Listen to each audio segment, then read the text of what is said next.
अभी आप सुनने वाले हैं विक्रम और बेताल की कहानी का 17वां भाग। विक्रम और बेताल की कहानियाँ बहुत ही रोचक होती हैं, जिसे बच्चे और बूढ़े सभी सुनना पसंद करते हैं। बेताल के द्वारा बताई कहानियाँ बहुत ज्ञानवर्धक भी होती हैं, जो बच्चों को जरूर सुननी चाहिए। कहानी का शीर्षक है राजा और सेनापति में हिम्मत वाला कौन। ऐसी ही रोचक और ज्ञानवर्धक कहानियों के लिए आप हमारे चैनल को सब्सक्राइब करें, नोटिफिकेशन बेल दबाएं ताकि हमारी हर वीडियोस आप तक पहुंच पाए। वीडियो को ज़्यादा से ज़्यादा लाइक एंड शेयर करें। एक बार की बात है, जगदीशपुर नाम का एक शहर था जिसमें बलबीर नाम का राजा राज करता था। अपनी प्रजा का खूब ख्याल रखता था। उसी शहर में मनोहर नाम का एक सेठ भी रहता था, जिसकी बेटी का नाम चंपा था। वह बहुत ही सुंदर और गुणवती थी। जो भी उसको देखता था वो देखते ही रह जाता था। जब सेठ की बेटी बड़ी हुई तो उसने उसकी शादी करने का फैसला लिया। सेठ सबसे पहले राजा के पास अपनी बेटी का शादी का प्रस्ताव लेकर गया। सेठ ने राजा के पास जाकर कहा, महाराज, मैं अपनी बेटी की शादी के बारे में सोच रहा हूँ। वह बहुत सुंदर और विद्वान है। आप यहाँ के महाराज हैं।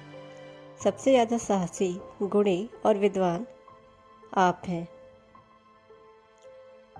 आपसे अच्छा वर मेरी बेटी के लिए कोई नहीं हो सकता। ऐसे में सबसे पहले मैं आपको निवेदन करता हूँ कि आप मेरी बेटी को पत्नी के रूप में अपनाएं, और अगर आपको मंजूर नहीं है तो आप इनकार भी कर दें।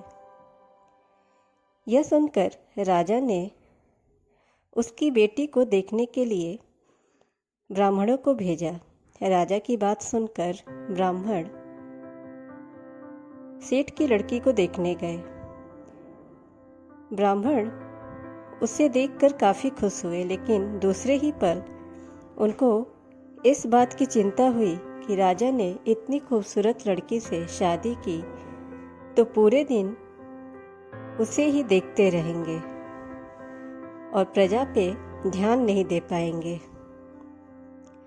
इसलिए सभी ब्राह्मणों ने फैसला लिया कि वह उसके रूप और गुणों के बारे में राजा को कुछ न बताए। सारे ब्राह्मण राजा के पास पहुँचे और बोले कि राजा, वह अच्छी लड़की नहीं है, इसलिए आप उनसे शादी ना करें। ब्राह्मण की बात सुनकर राजा को लगा कि ये सब सच बोल रहे हैं। राजा ने सेठ की बेटी से शादी करने के लिए मना कर दिया।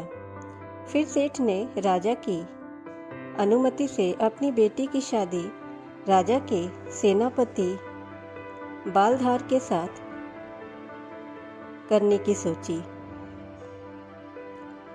शादी के बाद सेठ की बेटी खुशी से रहने लगी, लेकिन कभी कभी उसके मन में यह बात जरूर आती कि राजा ने उसे बुरी औरत समझकर शादी करने से मना कर दिया था। एक बार बसंत के मौसम में राजा बसंत का मेला देखने निकला। राजा के सैर की खबर सेठ की बेटी को भी मिली।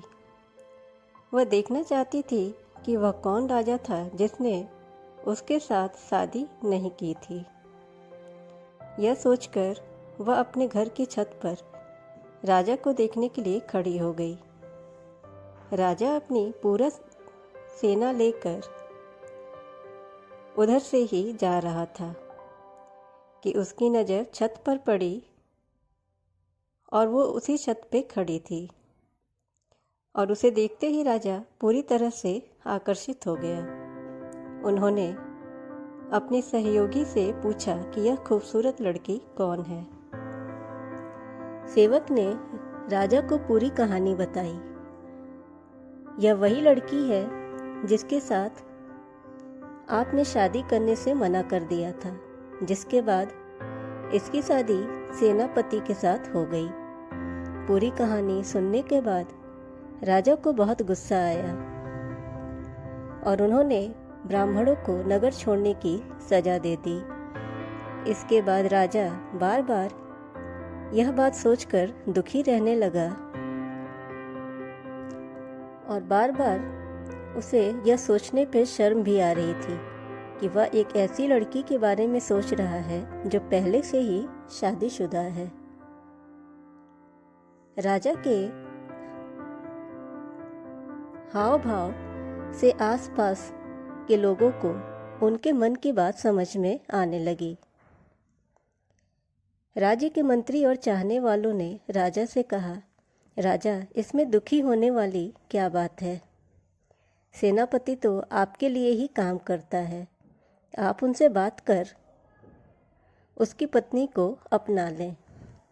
लेकिन राजा ने मंत्रियों की बात नहीं मानी। राजा का सेनापति, जिससे कि सेठ की बेटी की शादी हुई थी, वो राजा का भक्त था। उसे जब राजा की हालत पता चली तो वह राजा के पास पहुंचा और बोला, राजन, मैं आपका दास हूँ और वह आपकी दासी है। मैं खुद उसको आपको भेंट देता हूँ, आप उसे अपना लें या मैं उसे मंदिर में छोड़ देता हूँ तो वह देवकुल की स्त्री हो जाएगी, तो आप उसे अपना सकते हैं। राजा को अपने सेनापति की बात सुनकर बहुत गुस्सा आया। राजा ने कहा, राजा होकर मैं ही ऐसा बुरा काम करूँगा तो दूसरे क्या करेंगे? मैं ऐसा कभी नहीं कर सकता। तुम मेरे भक्त हो और मुझे ऐसा काम करने के लिए कह रहे हो। अगर तुम अपनी पत्नी को नहीं अपनाओगे तो मैं तुम्हें कभी माफ़ नहीं कर सकूँगा। राजा मन ही मन उसके बारे में सोचते सोचते मर गया। सेनापति राजा की मौत से बहुत दुखी हुआ और इस बात को सह नहीं पाया। उसने अपने गुरु को सब बात बताए। तब उसके गुरु ने कहा, सेनापति का धर्म होता है कि वह राजा के लिए अपनी जान भी दे दे। यह बात सुनकर सेनापति ने राजा के लिए बनाई गई चिता में कूदकर अपनी जान दे दी। जब यह बात सेनापति की पत्नी को पता चला तो उसने भी अपने पति के लिए अपने प्राण त्याग दिए। इतना बताने के बाद बेताल ने राजा विक्रमादित्य से सवाल पूछा, बताओ राजा, राजा और सेनापति में सबसे ज़्यादा हिम्मत वाला कौन था? विक्रमादित्य बोले, राजा सबसे अधिक साहसी था, क्योंकि उसने राजधर्म निभाया। उसने खुद को पति नहीं बनने दिया और खुद मर जाना ही सही समझा। सेनापति एक अच्छा सेवक था। अपने राजा के लिए उसने अपनी जान दे दी। इसमें कोई चौंकने वाली बात नहीं थी। असली हिम्मत वाला तो राजा ही था, जिसने अपने धर्म और कर्म को अनदेखा नहीं किया। राजा का जवाब सुनकर बेताल बहुत खुश हुआ और राजा से बोला, राजा, तुमने फिर मुंह खोल दिया, अब मैं चला। इस कहानी से हमें यह सीख मिलती है कि जो व्यक्ति अपने परिवार के बारे में पहले सोचे वही असली हिम्मत वाला होता है।